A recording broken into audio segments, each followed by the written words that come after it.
All right, everybody. Hello, my name is Tom Harris. I'm here to do a little work with you today, a tutorial about retouching, production, producing an image, an interior residential image. This is from a shoot I did with a client of mine named Tom Lee. We've worked together for a very long time. We're close friends. This is a residential project he did in Chicago. So I'm going to take you through it we'll talk about what we did in the field, what I did in Capture One to the raw, and then what I did in Photoshop to get it here from here. So this is where we started. This was not our first image of the day. We saved this for midday. There's a reason for that. There were other images that were view dependent, light dependent, more so than this image for starters. But beyond that, we wanted to wait for a time when the window here at the end of the hallway, this is by the front door, faces due west. So I wanted to wait until late morning to do this shot because I didn't want a ton of light pouring in behind me, contaminating all of this with blue light. There was a large wall of glass. We could have possibly used a lot of black cloth to block it out, but I still wanted some soft light coming from behind me. I didn't want to wait until afternoon because the light coming through that textured glass at the end of the hallway there would have been probably overpowering. It already is strong, but I also didn't want to do it in the morning because the buildings across the street would have been extremely bright, again causing problems for our end of corridor view there. So I set my camera down here and began to kind of wiggle my way into the composition, lowering the camera a little bit, tightening things up a little bit. I have a small crop on this. You can see I don't need all this ceiling. A little bit of floor has been cleaned up here. I got rid of the lamp and the sofa that were there coming from the living room. We decided we didn't really need to see this return. I had initially set the camera down here so that we would have, a complete view of this room, but as Tom and I talked, we decided that getting in tighter, getting it a little more intimate with the details of the kitchen, materiality comes through a little better. You can start to really understand the design. So we pushed in. Here's Tom, starting to move some of the things away that are superfluous to the photograph. My case was here just from the morning. We've got something down here we're going to have to clean up, some stuff in here. So Tom and I were helping each other, walking through the space together, cleaning things up. We've removed the case, the thing there, whatever that was, a little iPad touchscreen thing. We've got the lights turned on in the little bar pantry here that's behind this wall. Cleaning out I think it was like a microwave oven or a little oven on the countertop there. Got rid of that. Starting to kind of hone in the details here on the the staging down there. We were experimenting to see if we like the door closed or open to the powder room there. Moving some props around. We had these oranges out here earlier for a shot that looked over the island. Starting to move around furniture, get these tiny relationships figured out, get flower relationships figured out. Again, now that we've made some decisions, I'm adjusting the height of the camera up and down to clear up relationships with tangents that are on important things. Like we wanted to respect this, let we want to respect the range, the oven, let the materiality of the walnut here slide all the way through rather than interrupt it and let it just be such a small sliver. Honing in more, we've reduced the visual clutter down here. I think there's some conversation about putting a light down there to illuminate the bottom of the stair there. So this is one of the most important things we did on this image, is we hung a black cloth here to reduce glare on the walnut here, to reduce glare on the white oak floors. and just to generally, clean up the contaminating blue light we have coming from beyond. I've also at some point closed the blinds in the dining room that's beyond here to mitigate some reflection issues we have there on the cabinets. So once that was done, this image was close to finished. We didn't really have to do much lighting on this shot because we waited for the correct time of day to do it. Minor tweaks are now happening with relationships with chair legs, tulips, just little tiny things that weren't feeling quite right to us. So we started to clean up the books down here. We can zoom in here and see just sort of some of the nuance that we're dealing with here, right? So we didn't really feel like the basket worked. There was that little, book end there that was sticking out. So we just went ahead and, we're experimenting with books. We decided to put one out on the island as it was feeling just a little open and bare there. Again, very small relationships here. I opened up the this relationship was just feeling a little too tight, so I opened that up just to give it a little more room, give everything a spacing that felt better. So someone left their soda there. So yeah, we're getting close here. We've got a light kicked on at the bottom now. I don't remember if that was just lights in the basement or if I set that light. The fact that the color temperature is changing, I think it was one of my lights. I probably put one more yellow gel on it because it felt a little blue to begin with and pink on those lights. The strobes tend to go a little bit pink sometimes when they're ungelled.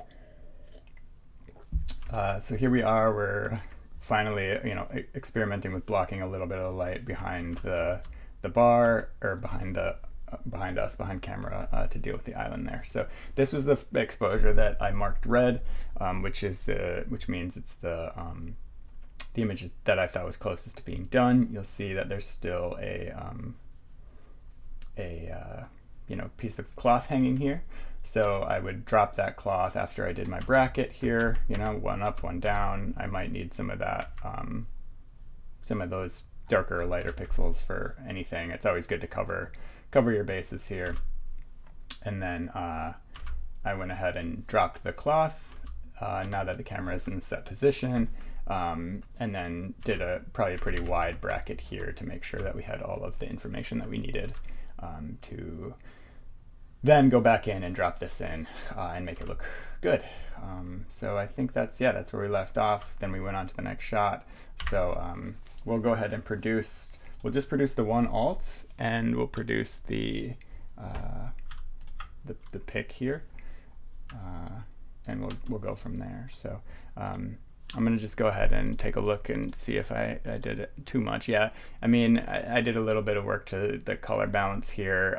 Tom and I talked in the field about making it look, these cabinets are very slightly warm gray. So what was most important for me was getting the color temperature on those cabinets appropriate. Even though it shifts a little bit from yellow to blue, as you go from one side to the other, on average they look pretty close. I can balance ceilings, walls, floors, whatever I need to, but I wanted this to be kind of my guideline here. I have a little bit of highlight, a little bit of shadow HDR on it, tiny bit of clarity, and a little vignette. I don't need much else. This shot is pretty clean. So we'll go ahead and produce these. We're going to produce 16-bit TIFFs. We'll just have these be demo names, and we'll go ahead and export those. So they'll drop down into my folder here, and we'll open the two files up. We could see where we started here versus where we ended up. So here's a bounce back and forth between the file I delivered and the file that we started with.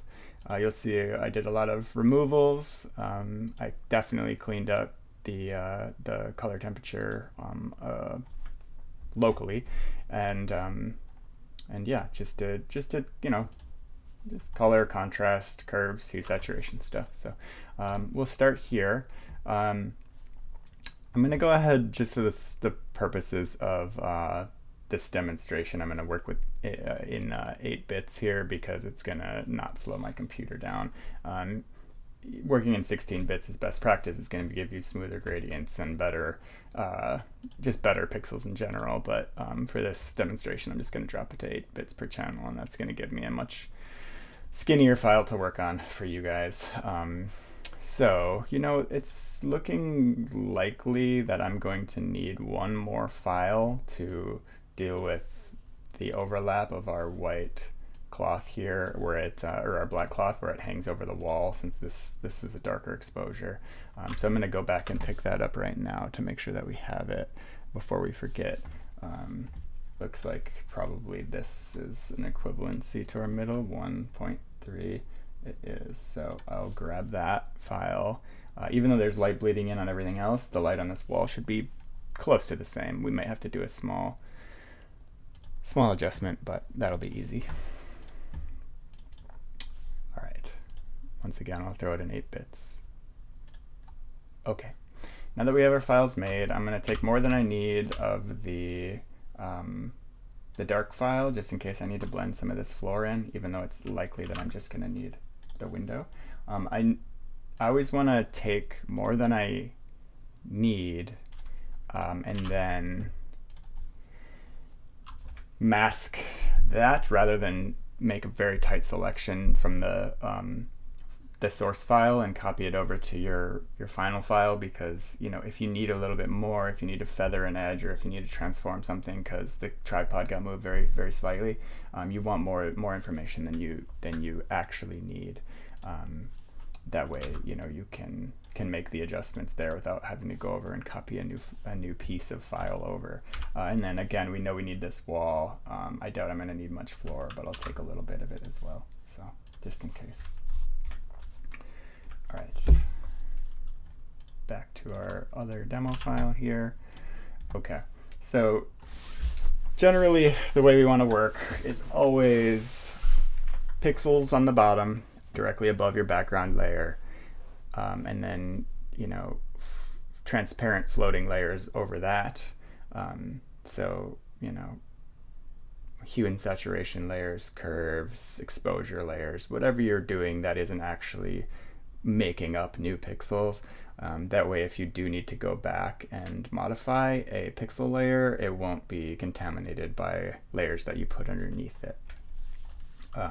So I can just make a quick example of that here. So I'm going to make just a new transparent layer. We'll just name it Retouch here for the, let's try to spell it right for you guys. And we will take these 2 little devices out. We can use any number of tools. We can use remove tools. We can use clone stamps, patch tools, healing brushes. Here's clone stamp. This is as easy as it gets, right? We're working on essentially modeled white wall. So once we've done that, if we do something like make a curves layer that affects the global image afterwards, and we want to go back and modify our curves layer here. I don't know what layer 3 is. That was an accident. Or our retouching layer. We can do that, right, without it causing a problem. But if we do it in reverse, right, if we do our pixel layers above our transparent layers, as soon as we go ahead and adjust this layer, everything goes terribly wrong, right? So that's why layer order is important. And if I were to work on this layer before I made or after I made the layer, it would be even worse, right? Because now if we make any adjustment to this layer, it's irrevocably broken. So anyhow, just a tip: get those layer orders figured out. We're actually not going to remove these until we deal with our other layers that contain pixels, which are our dropped-in layers. So we'll do that first. I think first what I'm gonna do is go ahead and just double check the alignment of my layers. I'll zoom in on a corner, something that's easy to, or a corner where there wasn't overlap. So this is slightly off. So there's various ways you can align this. You can just drop the opacity and manually drag it in until you see it line up, and then bring your opacity back to 100%, zigzag back and forth. It's still not perfect. So we'll just change to our move tool here, hotkey V, and just turn it off, turn it on, turn it off. So it looks like I'm probably a pixel low and a pixel right. That looks to be essentially perfect. So we'll start by just masking that window in now that we have a lined up layer. I think do we want to take the black with it? Probably fine to do that. We'll start by doing that. We'll take the black and the window itself. That way the bleed that happens there at the window will be a little more believable, because it won't be a very super stark line right around the window. Looks like I need to take a phone call, everybody. I'll pause this video and come on back to it. I'll be right back.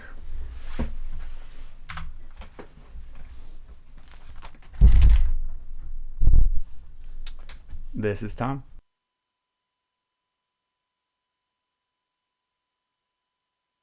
All right, we're back. Interesting job. Just came through the door, so gotta answer the phone when it rings. You know how it is. Okay, we were checking on this this drop-in file here, right?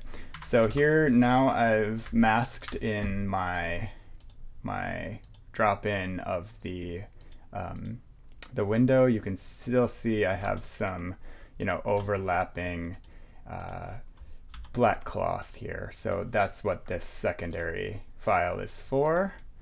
It's going to get complicated. I remember this being a bit tricky.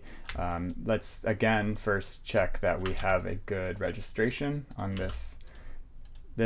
For whatever reason, this file is perfectly registered, so that's good news. Yeah, the pixels line up exactly. So we will. I don't know if we want. Well, yeah. Let's try to match this color a little bit better. So I'm just gonna use curves here and knock it down just a little bit, okay, just to get it closer. And then I might just go in on this, just give it a fully black mask and brush in softly with a small soft brush here, and just start to wipe this away. We will let it bleed over into this part for now, and then I'll just go back and cut that out with the mask we already have made from our other. It doesn't really matter if we brush a little bit of window, because I already have a selection made for that from our darker window layer. So this is looking pretty good. It's definitely brighter down here than it is up there. So we need to figure out how to deal with that. This part is going to get tricky. We might actually end up retouching this away. I'm guessing we will, actually. So I'm going to now take this same selection that we just made, and then just backtrack our pixels out of it. Okay, so already we're close. We just have to deal with this this brighter bit here. So I'm gonna try to find an average that works by, again, just darkening that drop-in file that we used. This is getting pretty good. Yeah, we're gonna have to get a little creative near the bottom. Okay, now it's getting too dark. Okay, so that looks really good from the top down to about here. So now we'll just take that retouch file and deal with the rest ourselves, okay? So we're gonna start by taking these two things out here. Still takes a second, even though we have an 8-bit file. These 100 megapixel files from the Fuji are, a force to be reckoned with, no matter how many bits they're in. Okay, it's still not perfect. We might just go in with the Yeah, this is, I don't know if you can tell, when you wiggle things around, you can usually tell there's a little bit of a brighter spot there. I'm just gonna use a big, soft, 10% flow clone stamp here and just kind of soften this out a little bit there. It seems pretty indistinguishable now. I'm now gonna go in, I'll just cut myself basically a guardrail, right, against this reveal that Tom so beautifully designed into the wall. We want to respect it, and I'll just clone stamp over the correct the correct value on the wall here till we hit the wall, or till we hit the edge there. That looks very nice. I think that part is appropriately done. We will now do the inside, outside of the reveal, I guess, depending how you want to talk about it. And then we'll go back and deal with the floor last, which should be fairly easy to do since it's just a small section of the floor.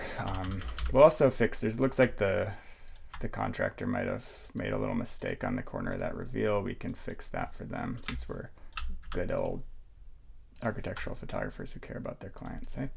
I will use a little bit of the tonality from the inside here. This is just going to require a lot of experience to be able to kind of paint in a way that looks very, you know, not forced. This is what I'm talking about here. We'll just clean up this little corner.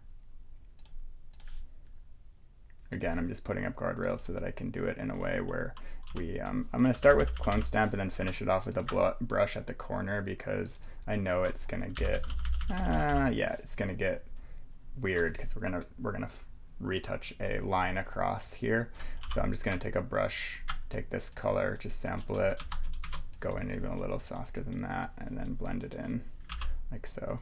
Okay, that looks better but not perfect. I think I didn't cut my line more accurately enough. Yeah.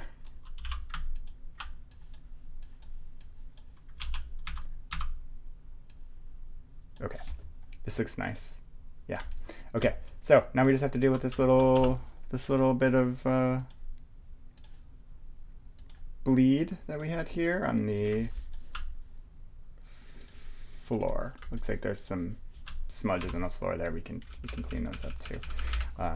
So after this is probably the hardest part of our whole operation here. It's done, and then we can just walk through the whole rest of the photo and just kind of talk through. This is going to be a little more tricky than it appears because there's this little line here. There should be a line that descends from the door, this sort of, you know, where the floor is reflecting wall versus door here. So you know, it was a little wonky because of the black cloth had a wave in it there, so we can deal with that as well. Wouldn't hurt.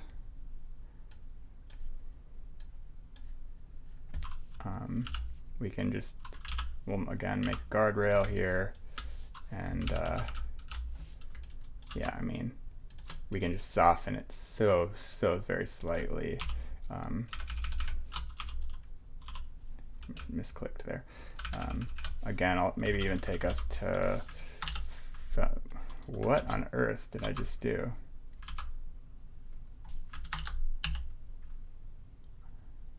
I literally don't know what I just did.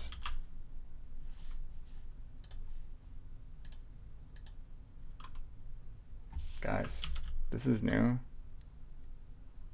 It doesn't look like I did anything in history, right? Like, it's just somehow I've changed my screen to black and white. Look, the preview isn't black and white. What the heck is going on here? Okay, that was fun. That was fun. Okay. So, going back to a 5% a brush with 5% flow. Man, sometimes even after using Photoshop for 30 years, it's like surprise. So we're just really softly brushing in a little bit of, that was probably a little heavy-handed. I'm gonna just back out of that.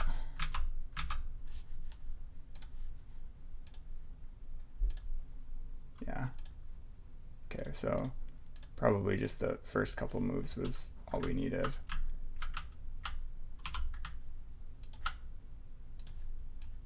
Just clean up that little corner there. Okay, so that's feeling better. So now that we've got the main event kind of complete there, yeah, we similar here the way we handled it in my previous delivered file. Yeah, so now we're just gonna basically take a big old once over and continue on our retouching layer. I might actually make a new retouch layer. I'll rename this door just because the area around the door is so sensitive that I'm just gonna leave it on its own layer. So yeah, let's just take a lap around the image and clean up a bunch of little things that I couldn't edit out while I was working in the field, right?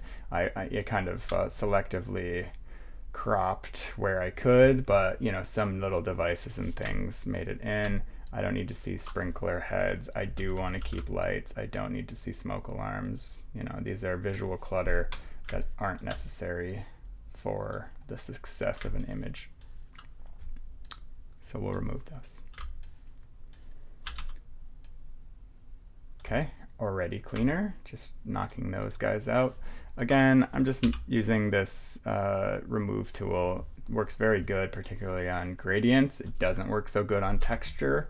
So if you have a wall that's textured fabric or perforated zinc or something on the exterior of a building, it's gonna get really lost really fast. But on things, we'll try it on the wood here and see how it performs. It does good sometimes and not sometimes. I'm not quite sure exactly why, but pretty good, pretty good, pretty good. Quite good, I would say even. You can spend your whole life zooming in further and further and further and further if you want, but I wouldn't recommend it. Once you get to a certain point, the dust particles aren't going to make a difference in the success of your picture. Again, I guess this wood has got a pretty nice, even, not wood grain texture, so much as like the veneer has that roll to it, so it has lines, which is nice. Sorry, I might have just made a little microphone feedback there. Okay, we're getting close. Get rid of this guy. We're getting close on the pixel editing. Then we'll move into color and curves and things like that. This I don't love. It didn't replicate the stone in a great way, so I'm just going to kind of continue the gesture of this vein downward at the angle it was at. It probably can be at a higher flow there. Feels better, but not perfect. I don't like the beginning to get a little bit of repeater happening here from the stone, so I'm just going to randomize things a little bit so that it feels a little bit more organic, if you can call stone organic. But we're talking texture, so I'll let myself get away with it. Okay, so I just saw one more of these. Ooh, looks like we didn't hide something well enough there. My bad. That escaped us when we made the photograph. So I'm gonna go ahead and cut myself a barrier, and we'll do that with the clone stamp because I don't trust the remove tool to get super close to two different planes like that. The way I'm doing things is a good way. It's not the only way, and it certainly isn't the best way necessarily. Everyone has a little bit of a different way of working, a different way of thinking. All these tools are just tools, right? So everyone's toolbox has slightly different tools in it, and that's okay, right? It's how you use the tools that matter. So if you're proficient in a way and it's not the way I'm working right now, just continue to work in the way that works for you, or adapt and figure out a new way of working. So we're going to look at the color of these cabinets and try to homogenize them now. We'll pick a point on them that works. I don't think we're going to be able to just desaturate these things or use a curve to adjust the color because there's such a cross curve on it.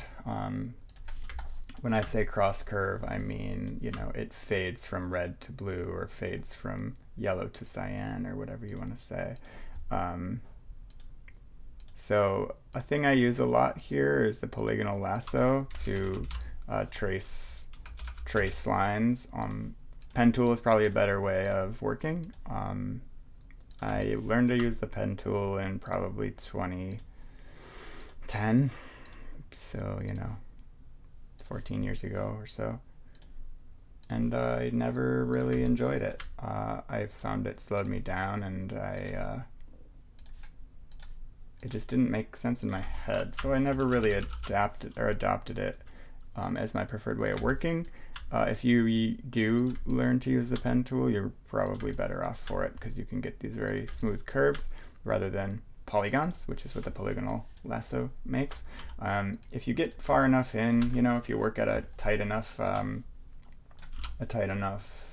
level of zoom, it's not going to make a big difference because you're going to have a feather on this. I use a 1 pixel feather, and it's anti-aliased, meaning that it's not going to be, you know, zigzaggy. It's going to smooth that curve out, but, you know, putting a 1 pixel feather on it is going to just kind of smooth out your edges, and you can see they're very smooth.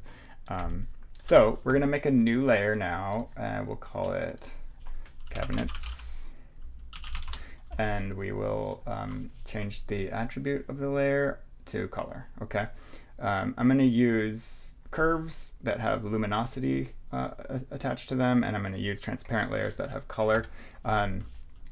Color layers are going to allow you to edit color without editing density. So I'm just going to take a big old soft brush. So I took our selection and just made it into a mask for the layer. Okay, so now we can work on the pixels here. And I'm just going to select what I consider to be like the most accurate color, somewhere in one of these two panels probably, and I'll brush it on to the cabinets here, and I'm just going to do it kind of slowly and not just slather the whole thing in tone, because I want to be able to do this in a kind of subtle way where it still has modeling, it still has a little bit of color variance, but not, you know, not super yellow down there and super blue down here. So you can see this is pretty yellow, this is pretty blue before. Now it's feeling better. So that move is done. Next, we're gonna handle the right side of our frame here, which is looking a little bit, I don't know what you want to call it, cyan, blue, cold, uneven, not clean. I know the paint was very neutral. It may have been Chantilly lace, which is a very white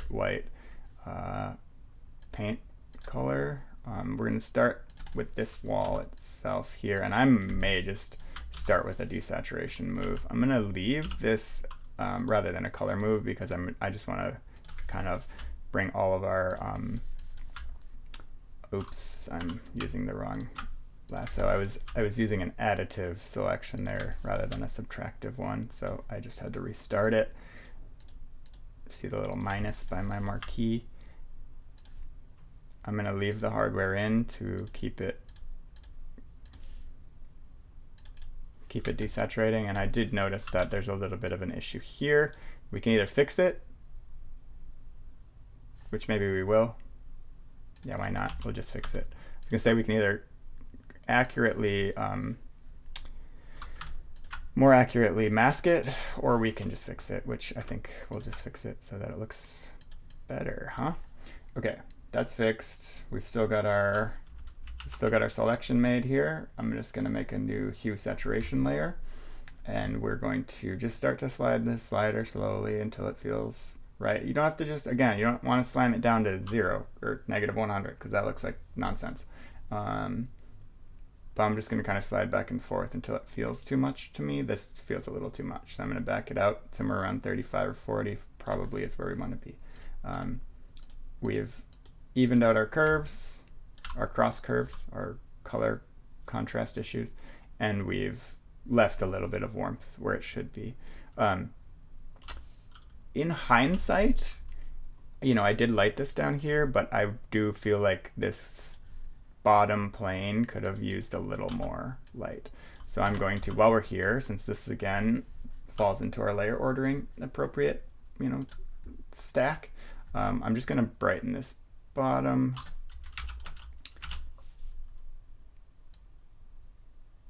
by just a tiny bit. Yeah. Just to give me a little bit of shape. To add to that note about shape here, it's important not to lighten that plane up until it matches the one next to it, which is sort of what I have to do to get this side working, feeling right.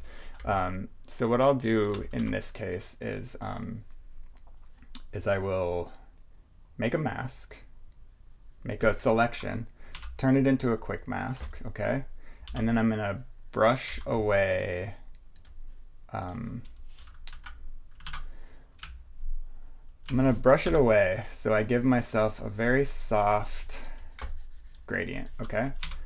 That now I can continue to brighten that corner without bleeding into that whole section there, and maintain my corner, right? So I still get that nice clean corner that I had by setting my light in a way that it lit one wall harder than the other. This feels appropriate to me now. So I feel like we can be done with this. We should probably go in and add all of this wall to that same wall selection so that it feels like the same tone carries through. Oh God, it gets so complicated so fast, doesn't it? Complicated is okay, because that's the job. All right, so we've just made a selection that includes all of the white spaces that we want to neutralize. I'm going to come back and deal with this super tiny slit later. What did I just do here? That was a mistake. Okay, so we need to add this back and remove the rest. Oh, the thing jogs down right here. I missed that. I see. Okay. Wasn't very exact over here. Okay. So now we're just we made a big old puzzle piece, and we're gonna just start to cut all the notches out of it, right? So that it fits exactly into this puzzle. So we're removing each tread from the selection, including any complicating things that we see through the tread. I'm gonna leave this part alone because it feels very neutral to me, which is more luck than anything else. I'm gonna add to this selection. Another way to do this would be to just cut each of these white sections additively into a selection. That would be a fine way of doing it. For whatever reason, this feels better to me, so I'm doing it this way. We can reduce the number of clicks by just not closing each selection, ending each time on the left, going to the right, going back to the left, making sure that we're zooming in far enough to deal with precision, and then we can just close it to the left and it'll remove those. Nearly there, kids, nearly there. Okay, this is done, except for one small piece up above. We need to remove the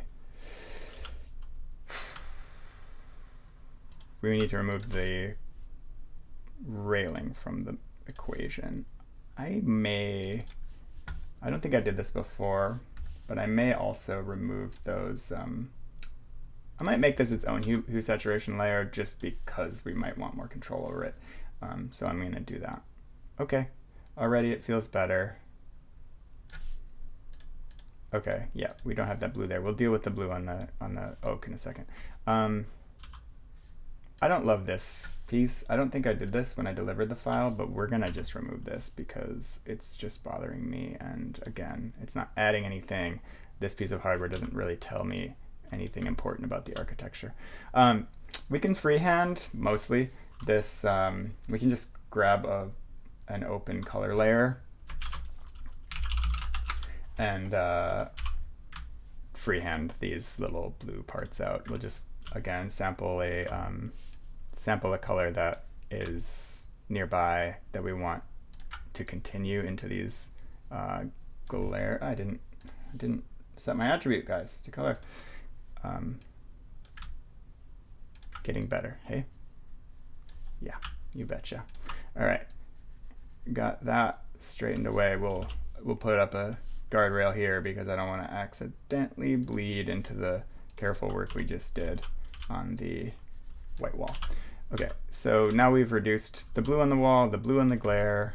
We still probably should deal with this little bit of nonsense up here, right? Just because it's feeling very blue.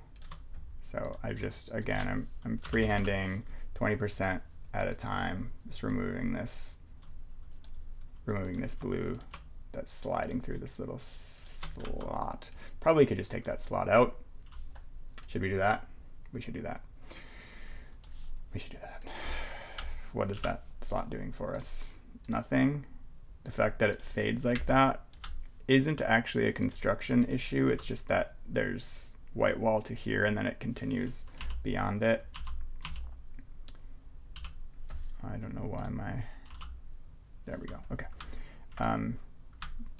The actuality of this is that it's going to be a little bit difficult to remove because we don't have a ton of source material to work with. And I've already messed up the color on it, haven't I? Let's erase the color on that section. Yeah, better, okay. Get rid of that so it's not, again, we're working underneath our color layer now on our retouching layer. This seems to be going just fine. Just dragging this color across here. Here I'm gonna stop dragging because it's a different plane. We'll fix that little corner in a second. Okay, we're taking that out, continuing this across. Should be cleaner. Yeah, good. Okay.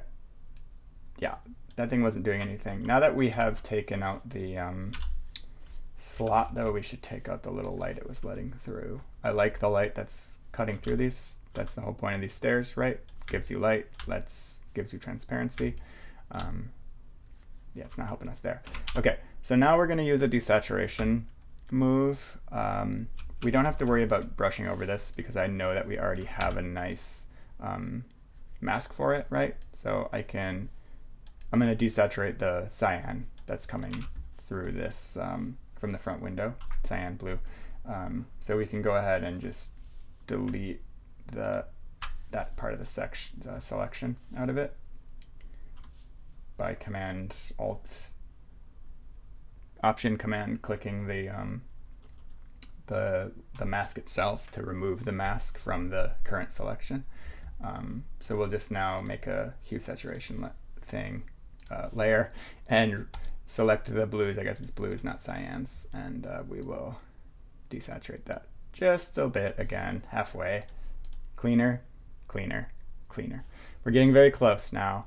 I think the ceiling is the last thing we need to deal with tone color wise, and then we will we'll jump into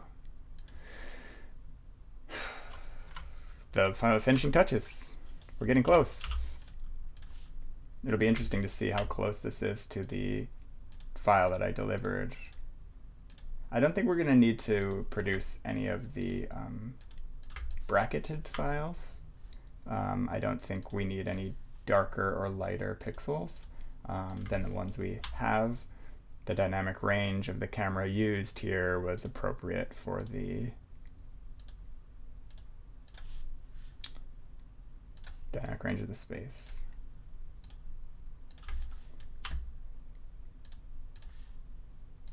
Okay, almost there, almost there.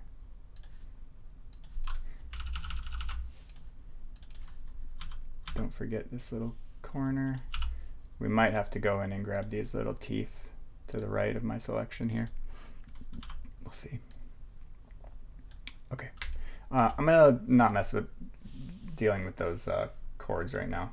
We'll go back. We'll take a close look at it, and we'll see how much of an effect it has, if it's visible. It probably is, but we can do that in the aftermath with a brush. Okay, so again, sliding my slider until it feels appropriate. That's feeling very good. I'm gonna throw all this in a group. No, I'm not. First, I'm gonna go in and we'll verify that this line. Yeah, so it's a little bit, it's very subtle, but there is a little bit of red on the chord here and not there.